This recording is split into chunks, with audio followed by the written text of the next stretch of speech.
اللہ الرحمن الرحیم۔ السلام علیکم۔ سلامتی ہو آپ تمام پر، اللہ کی رحمت اور اس کی برکتیں ہوں۔ تعمیر نو میں آپ سبھی کا خیر مقدم ہے۔ اللہ تعالیٰ نے انسان کو جب پیدا کیا تو اس کے اندر جذبات، اس کے دل کو جذبات سے معمور کر دیا۔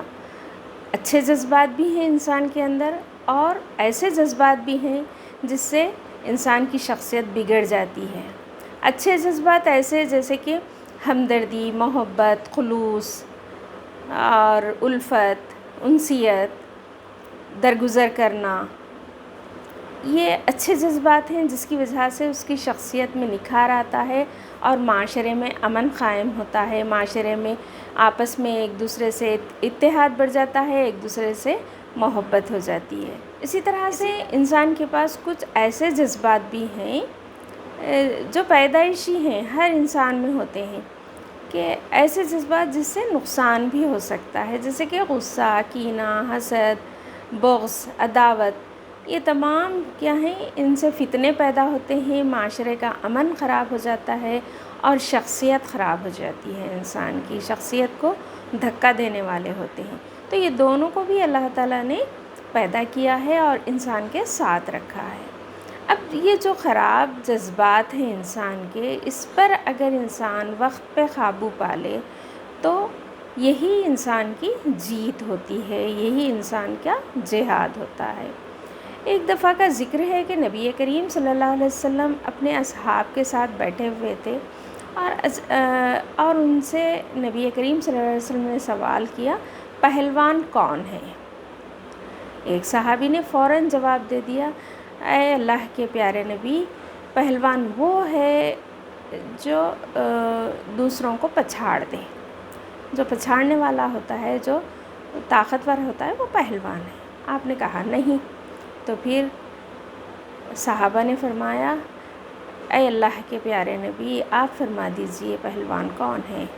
تب آپ نے پہلوان کی تعریف کی اور کہا کہ پہلوان وہ ہے جو غصے میں اپنے غصے کو قابو رکھے، اپنے غصے پر قابو رکھنے والا پہلوان ہوتا ہے۔ حضرت علی کرم اللہ وجہہ کا بہت ہی مشہور واقعہ ہے۔ آپ بہت دلیر ہیں، آپ جنگجو ہیں، آپ کی شجاعت کے بہت چرچے ہیں۔ ایک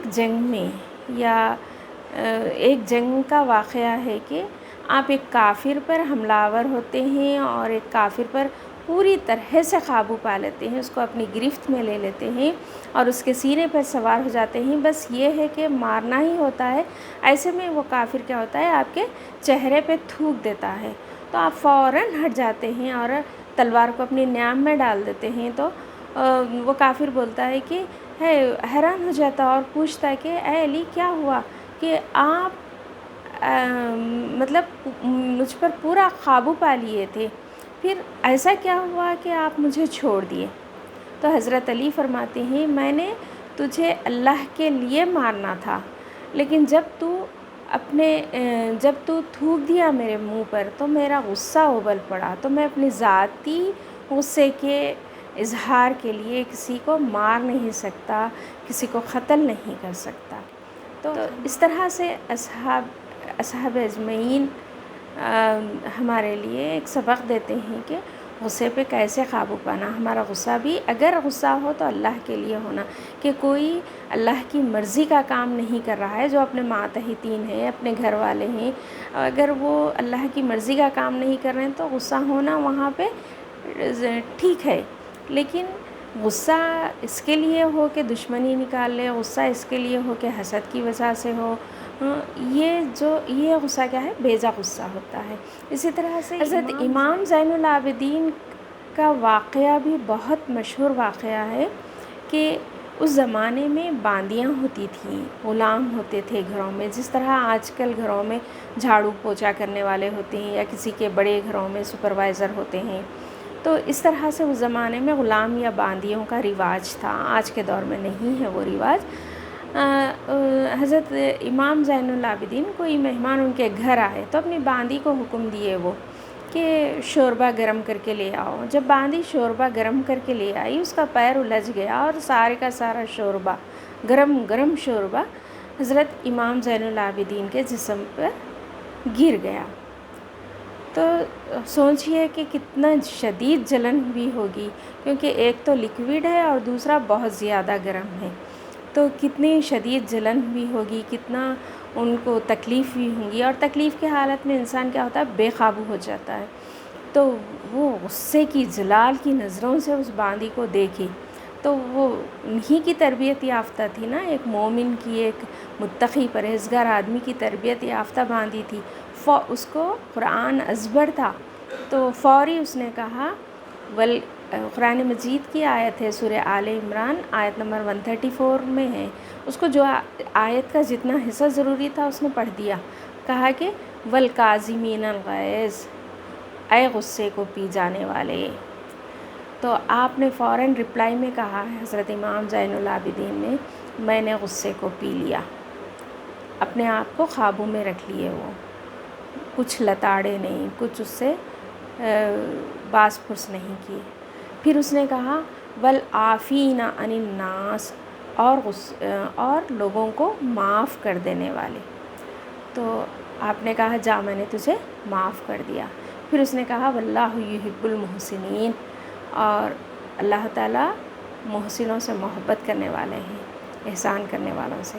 تب آپ نے کہا جا میں نے اللہ کے راستے میں تجھے آزاد کر دیا۔ یہ بہت مشہور واقعہ ہے۔ تو اس طرح سے ہمارے اکابرین نے ہمارے سامنے ایک مثال قائم کی ہے کہ غصہ اللہ کے لیے ہونا چاہیے۔ کوئی دین کا نقصان ہو رہا ہو، غصہ کرنا بہت بجا ہے، لیکن دنیاوی مفاد کے لیے بے جا غصہ اللہ تعالیٰ کو پسند نہیں ہو رہا۔ ہمارے اکابرین نے غصے کو کم کرنے کے لیے بہت سارے نکات بتائے ہیں۔ پہلا تو یہ ہے کہ لاحول پڑھ لینا چاہیے، اگر غصہ آ جائے لاحول پڑھنا چاہیے، کیونکہ غصہ کیا ہوتا ہے، شیطان کی وجہ سے، شیطانی وساوس کی وجہ سے آتا ہے، تو لاحول پڑھنا چاہیے۔ اگر سمجھیے کہ غصہ کم نہیں ہو رہا تو اعوذ باللہ من الشیطان الرجیم پڑھنا چاہیے۔ اعوذ باللہ من الشیطان الرجیم پورے شعور کے ساتھ پڑھنا کہ شیطان سے پناہ مانگ رہے ہم اعوذ باللہ کہہ کے۔ اس کا ترجمہ اس طرح ہوتا ہے، پناہ مانگتی ہوں میں، یا پناہ مانگتا ہوں میں اللہ کی شیطان مردود سے، اللہ کی حفاظت میں آ جانا ہے شیطانی دھتکاوے سے، شیطانی بہکاوے سے، اللہ تعالیٰ کی پناہ میں آ جانا، تو غصہ کم ہو جاتا ہے۔ یا پھر نہیں تو جو پوزیشن بدل لینے سے بھی انسان کا غصہ ٹھنڈا ہو جاتا ہے، جیسے کہ اگر کھڑے ہوئی حالت میں ہیں تو بیٹھ جانا، بیٹھے ہوئی حالت میں ہیں تو لیٹ جانا، یا نہیں تو اپنی سیٹ کو بدل دینا، یا ایک کمرے سے دوسرے کمرے میں منتقل ہو جانا، ایک جگہ سے دوسری جگہ چلے جانا، اس سے بھی غصہ کم ہو جاتا ہے، یعنی ہلچل کرنے سے بھی غصہ کم ہو جاتا ہے۔ پھر بھی غصہ نہ ہی کم ہوا، بہت شدید نقصان ہم محسوس کر رہے ہیں، یا کسی پہ شدید غصہ ہے ہم کو، تو ٹھنڈے پانی سے وضو کر لینا چاہیے، وضو کر لینے سے بھی غصہ ٹھنڈا ہو جاتا ہے۔ اگر پھر بھی نہیں ہوا تو 2 رکعت نفل نماز پڑھنا چاہیے۔ اور سجدے میں سجدہ کیا کرتا ہے، انسان کو مٹی سے قریب کرتا ہے، انسان مٹی کا بنا ہوا ہے نا، تو سجدہ کیا ہے، انتہائی ہمبلنس کی مثال ہے، عاجزی کی مثال ہے۔ تو وہاں جا کے یہ ادراک رہنا کہ اللہ تعالیٰ، میں کسی کو معاف نہیں کر رہا تو اللہ تعالیٰ مجھے کیسا درگزر کرے گا۔ اگر یہ احساس رہا تو بھی جس پر ہم غصہ اتار رہے ہوتے ہیں وہ غصہ کم ہو جاتا ہے، ہمارا وہ جو فیلنگز ہوتے ہیں غصے کے وہ کم ہو جاتے ہیں۔ اصل میں انسان غصہ انہی لوگوں پر کرتا ہے جو اس کے دائرے میں ہوتے ہیں، جیسے کہ ہسبینڈ اینڈ وائف غصہ کرتے ہیں، یا ہم اپنے بچوں پہ کرتے ہیں، یا دوست پہ غصہ آ جاتا ہے، افسر کو اپنے ماتحتین پہ غصہ آ جاتا ہے۔ تو اکثر ایسا ہوتا ہے کہ جو اپنے دائرے میں ہوتے ہیں ان پر غصہ آتا ہے۔ اور بزرگان دین نے کہا ہے کہ غصہ کیا ہے، حیوانی صفت ہے، اور حیوانوں میں بھی مشہور کیا ہے، کتا ہے۔ ایک شخص اپنے آرام سے اپنے راستے پر جا رہا ہوتا ہے اور یہ اٹھتا ہے اور اچانک بھونکنا شروع کر دیتا ہے نا، یہ کتا اس طرح ہی کرتا ہے نا۔ تو یعنی غصہ کرنا کیا ہے، حیوانی صفت ہے انسان کی۔ تو بتا رہے تھے یہاں پہ کہ غصہ وضو کرنے سے، نماز پڑھنے سے بھی غصہ چلے جاتا۔ سمجھیے کہ ایسے بھی نہیں جا رہا۔ تو اماں عائشہ نے ایک بہت ہی پیاری دعا ہم کو سکھائی ہے، اور وہ دعا اس طرح ہوتی ہے کہ اے محمد کے رب، ہمیں معاف فرما دیجئے اور ہم کو بچائیے، ہم کو پناہ دیجئے شیطانی بہکاووں سے۔ تو غصہ اصل میں شیطانی بہکاوے کے تحت آتا ہے، تب بھی غصہ کم نہیں ہوا۔ تو آخری اور حربہ یہ ہے کہ درود شریف پڑھ لیں۔ درود شریف پڑھنے سے ضرور غصہ ختم ہو جائے گا۔ تو یہ چند نکات تھے جو غصے پہ قابو پا کے معاشرے میں امن پھیلا سکتے تھے پھیلا سکتے ہیں ہم۔ اللہ تعالیٰ ہمیں ایسی صفت پیدا کیجیے کہ ہم اپنے غصے کو قابو میں رکھ سکیں اور اللہ کے لیے غصہ کرنے والے بنیں، دین کے لیے غصہ کرنے والے بنیں، اور عام دنوں میں غصے سے دور رہیں، غصے سے پرہیز کرنے والے بنیں۔ اور اللہ تعالیٰ ہم کو اپنے غضب سے بچائیے، اپنے غصے سے بچائیے دونوں جہانوں میں، اور روز محشر میں ہمیں ہماری مغفرت عطا فرمائیے۔ ہم کو لوگوں کے بیچ میں رسوا نہ کیجیے، روز محشر ہم پر غضب نہ فرمائیے۔ آمین۔ جزاکم اللہ خیراً کثیرا، والسلام۔